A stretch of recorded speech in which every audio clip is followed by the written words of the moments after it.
Hello, my name is Hakon and welcome back to my channel and a little Zoia tutorial for you today. And I know that some of you have possibly been waiting a while because it has been more than a year since my previous one. And the reason is that I have been using my Zoia as I originally intended when I bought it, which is as end-of-line effects, delay and reverb for playing other synthesizers. It's really only when I do my own patching on it and I find things in that patching, that the process of patching, the process of thinking about patching, that I have things that I want to share with you in how to do things on the Zoia. So today's patch is one that is a utilitarian patch, as it often is when I make these videos, a little algorithm, something that can be used inside other patches as an alternative way of doing something specific you may want or need in your patch. So this might give you some ideas for how to accomplish something you weren't sure of, or it might give you some new ideas as well, hopefully. So, what I'm going to show you today are two alternative ways of making a switch. Now, as you might know, if you have done some patching on the Zoia, there is a very useful module, or two modules, I should say. Two control modules called switches. There is an in switch and an out switch. And what a switch does, I will not presume any prior knowledge now of patching on the Zoia when you watch this. An out switch takes a single input and sends it to a number of outputs, or no, that's not correct, sends it to one and only one of a specific set of outputs from 1 to 16 outputs, and which of the output channels gets the input sent to it is decided by a value that is coming in on the module. And an in switch likewise has multiple inputs that is sent to a single output by the same method. And the way that the switch selects which channel it is sending or receiving from, in the case of an in switch, is with the value here on the channel selector pad. And what it does is it divides the number of channels equally to the range of control values that you have. So 0 to 1 is the normal control value range on the Zoia. There are some modules that go down to -1, but for most modules, 0 to 1 is what controls it. And so here with 5 pads, 5 outputs on this out switch, that means that when the channel selector here gets a value sent to it of 0 to 0.2, it will have the first output selected as the single output that gets the value from the input. If it is 0.2 to 0.4, it will select the second channel, 0.4, 0.6, third channel, etc. All well and good, very useful module, something that you will be using all the time. And if you have watched any of my previous tutorials, there will be switches in basically all of them because it is such a useful module. Now, it has two limitations as far as I'm concerned, the switches. One of the limitations is that the maximum number of channels is 16. That is one thing. The second limitation is that which channel is selected is always going to be an equal division of the value 1 divided by the number of channels. It's always equally distributed among the different channels. So what if you either need a switch that selects channels on unequal values for whatever reason, or you need a switch with more than 16 channels. What do you do? Well, there are some options. Of course, if all you need is something that selects equal distribution between more than 16 channels, there are workarounds where you can use multiple switches. I'm not going to show you that today, but if you want the channel selection to be unequal numbers, and also this same methods, or these same methods, I'm going to show you two different ways of doing it, can also be used for more than 32 channels in quite an easy way. So that's what I'm going to show you. Just to demonstrate very quickly here, on the first page here, I have the input now from my MIDI fighter twister connected in here. And that goes to the channel selector on the switch and also to the channel selection algorithm of the other two methods. And the first line here shows which channel is active on the switch, and the second and third which channel is active on the homemade switches that I will explain how they work in a little moment. So as I'm increasing the value now of this MIDI controller, you can see now the second method has already gone to channel 2.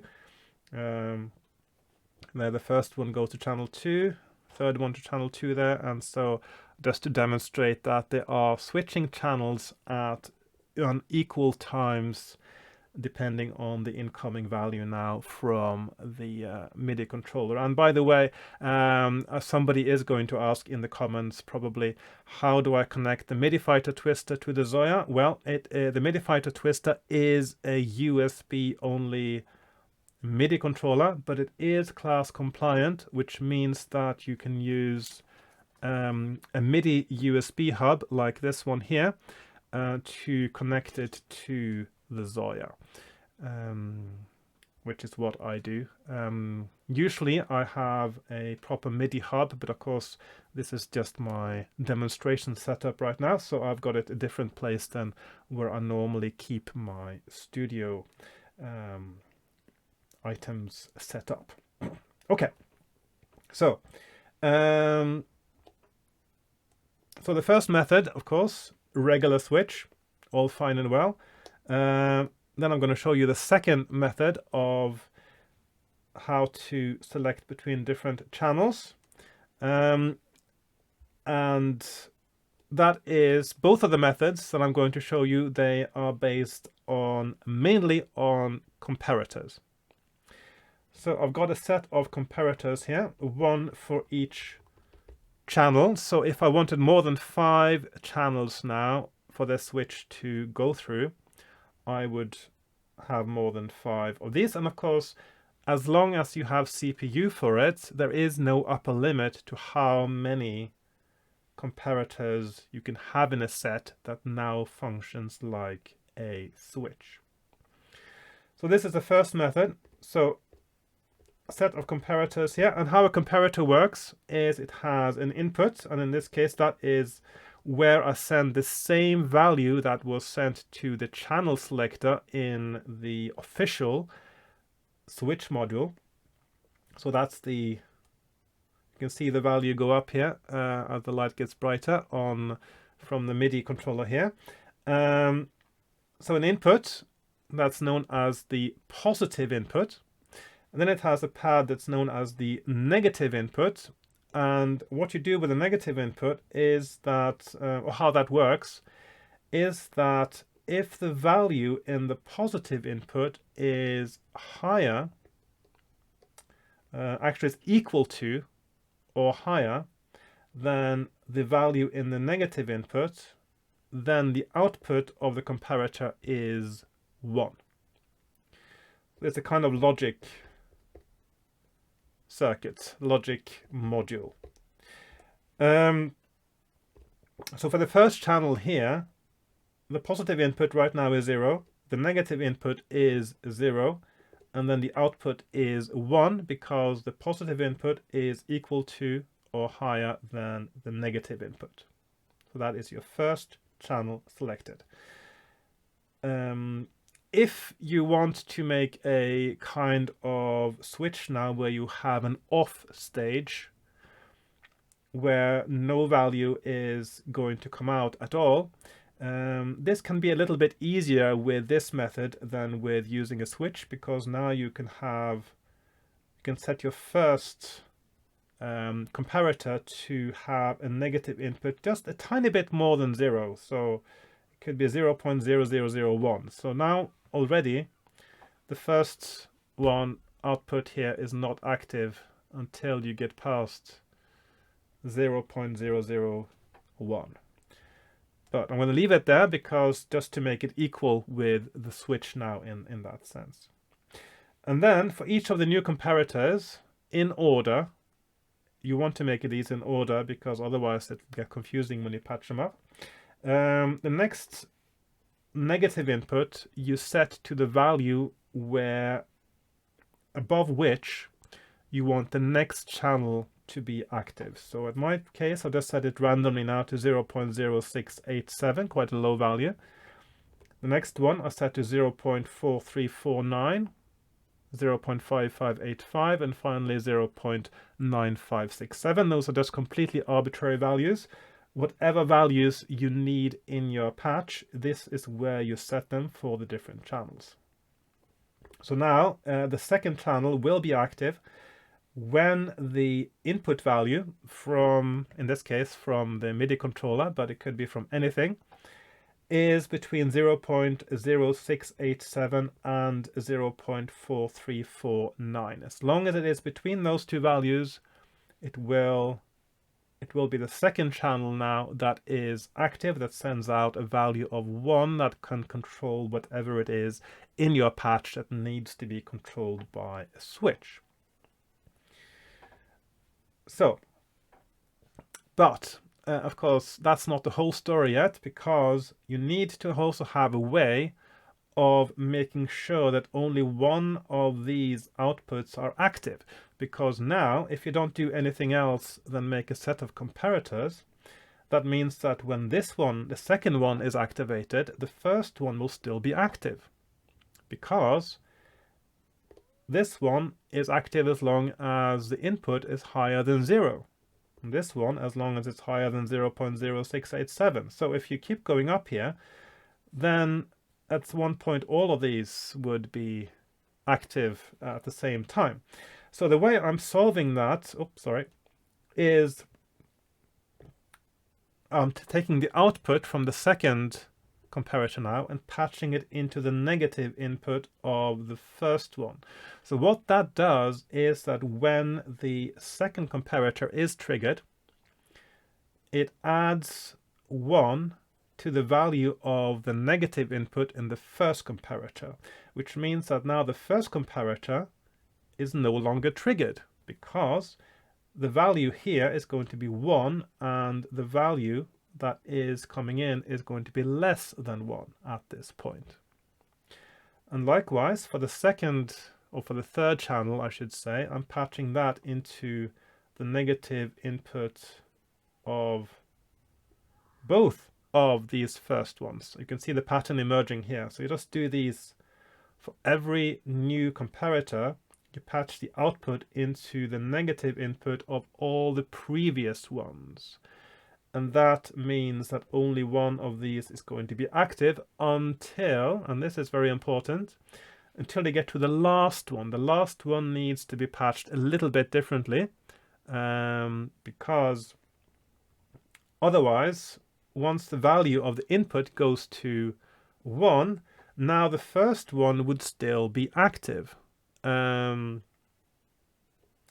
Because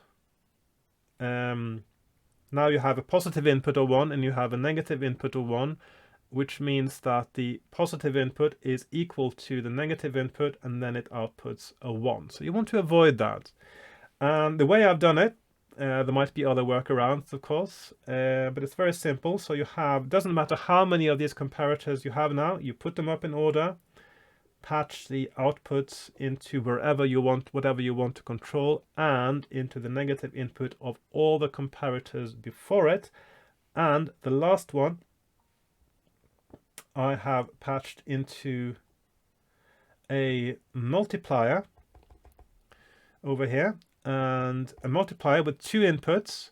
So the output of the last one here is into one of the inputs of the multiplier, and the second input of the multiplier is patched into a value module that is set to bipolar, which means that you can so output, you go into the, when you set up a value module, you can set it to output -1 to 1. That is not default, so you have to do that manually.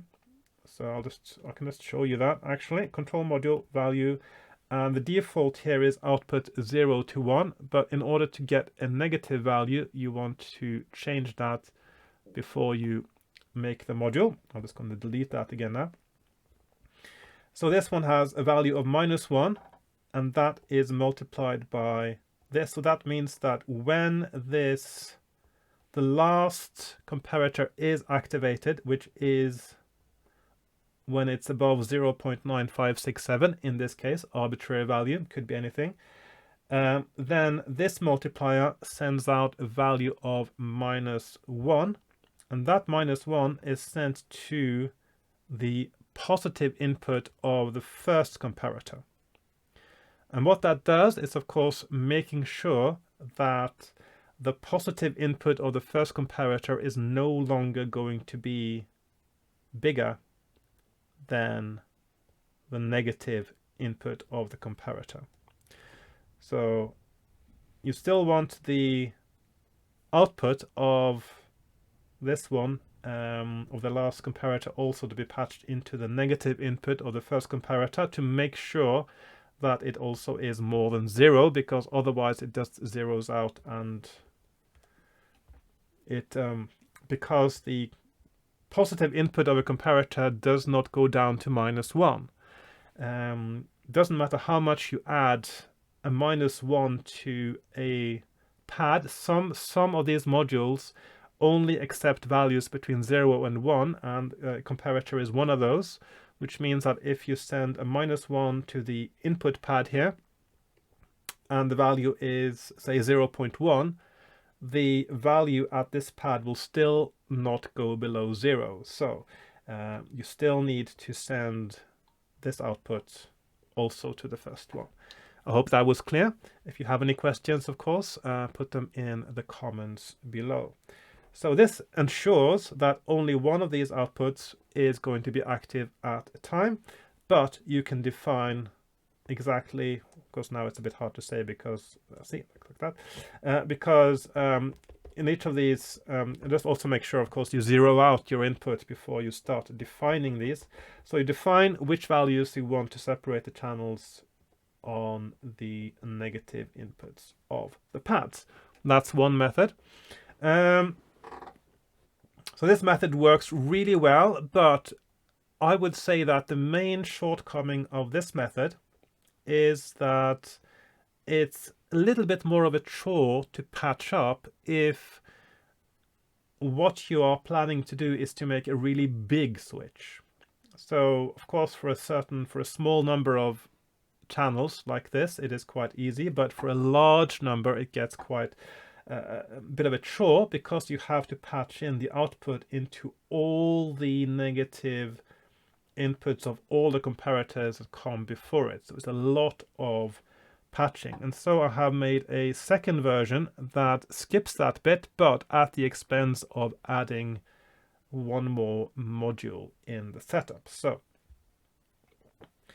this is the second method of doing it, and this also is based on comparators, same as the first one, exactly the same functionality. Now you define your channels at the negative inputs exactly like the first method, but the output of these ones is not sent directly to control something in your patch.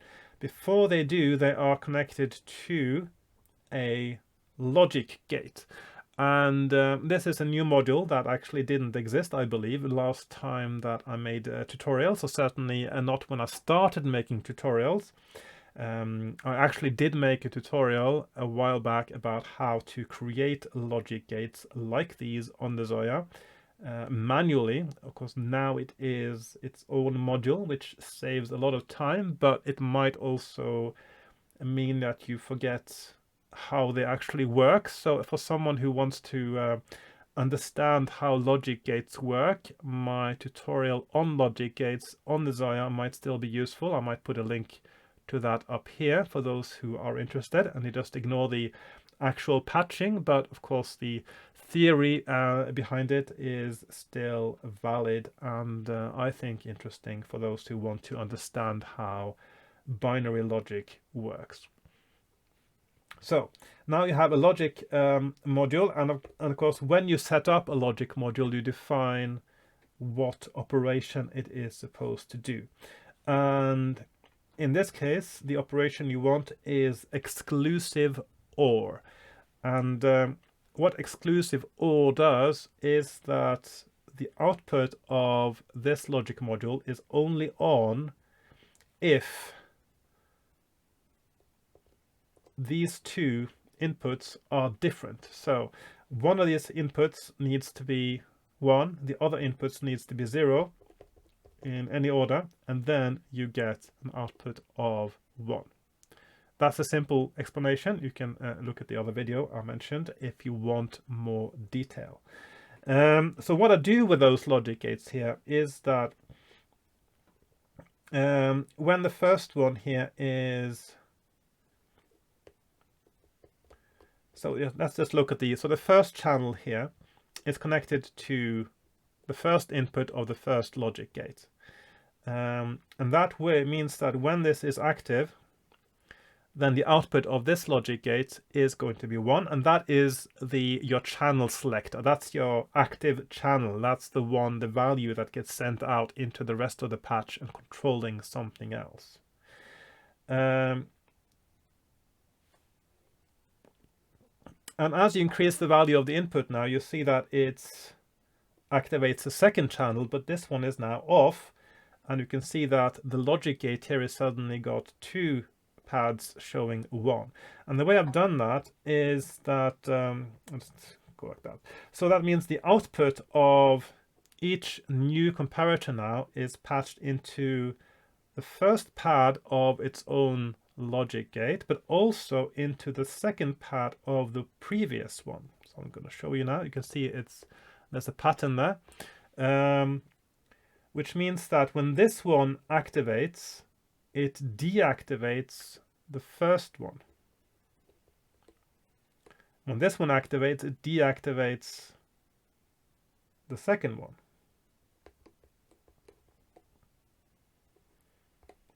Like so. And that way, only one of these logic gates will have an output at the same time. And of course in this case you don't need to do any jigging at the end of the array of comparators. The last one simply is patched into its own logic gate and also into the previous logic gate. Now that means also technically you don't need the last logic gate here, but I would actually recommend that you put it in, if maybe as a matter of habit, because that means that all these outputs will be timed exactly the same. And this is something that you also will notice when you create patches, is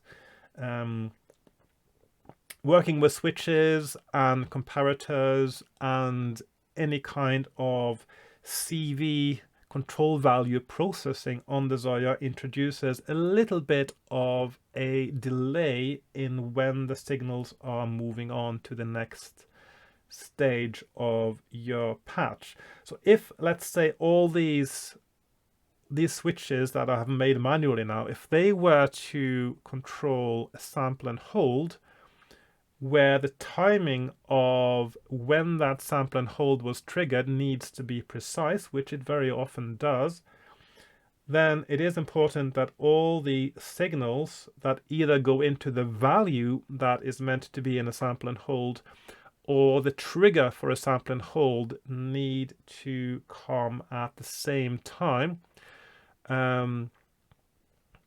because you need to set, you might need to put a CV delay sometimes to create a sample and hold. And in order for that sample and hold delay, the delay for the control of a sample and hold to be accurate all the time, all the signals that can trigger the same sample and hold modules need to be timed the same. For instance, now this output here will, well, let's say you have an input coming into the comparator now, and that comparator will add about 1.33 microseconds, and then going into the logic gate here, that will add another 1.33 microseconds from this input here to that output there. So that is enough to create a delay that needs to be compensated for if, say, the input from the MIDI here now is also going to a sample and hold for whatever reason. So just something to be aware of, and why I would normally add this logic gate also at the last comparator, even though it's technically not needed. So that's the explanation there. Right, so that means that you now have another way of doing it, and of course this is easier to patch up because each output now only needs to be patched to 2 places rather than to all the previous comparators in the chain. This is really only more efficient to patch up if you have a large number of comparators. So if you're making a switch now with more than 16 channels, it will gradually get a lot easier to patch up using this method. Even though the negative thing, of course, it adds more modules, and it adds also a little bit of CV delay that you might need to compensate for. So that's just something to be aware of. So that's it, really. So those are the 3 methods: using a switch, using comparators, where each comparator also makes sure that it's the only one that is active, and the last one where you use comparators plus logic gates, exclusive OR, to decide which one is the only active comparator. And that, my friends, is 3 different ways of creating a switch. They were using a module and using comparators in 2 different ways. So this is just a very simple demonstration. This is not something that I will put up on patch storage, because it's just a demonstration of a method that in itself would need modification to even be usable inside someone else's patch. If you have any questions, please leave them in the comments below, and I'll be happy to answer them. And I'm hoping to make some more videos, of course, on the Zoia, as I have decided to use the Zoia more again, not just for effects, but also for other things. So I hope you found this useful or inspirational, something that you might use in your own patches, something that might give you an idea for how to patch something on the Zoia that you weren't sure how to do. So yeah, and please like, share, subscribe, join me on Patreon, buy my books, my artwork, my music, etc. All the links are in the description, and I will see you in my next video. Thank you for watching, and goodbye for now. Bye bye.